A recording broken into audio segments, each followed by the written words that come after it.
Amasapina Hahsat na to Pha ing so pathing thang in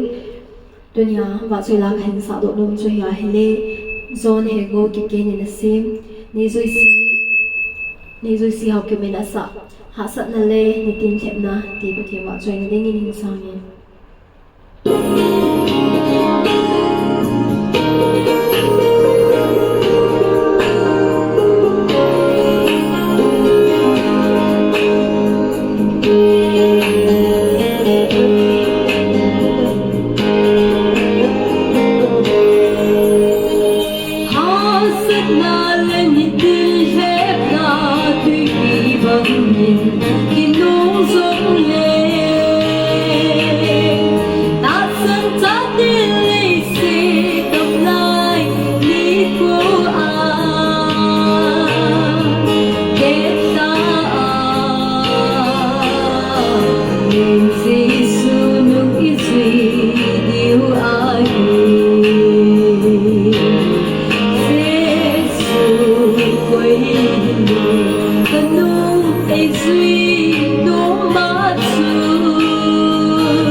Kristano zui heading in patinin isado ibon jawa ding in pathe bo bitahen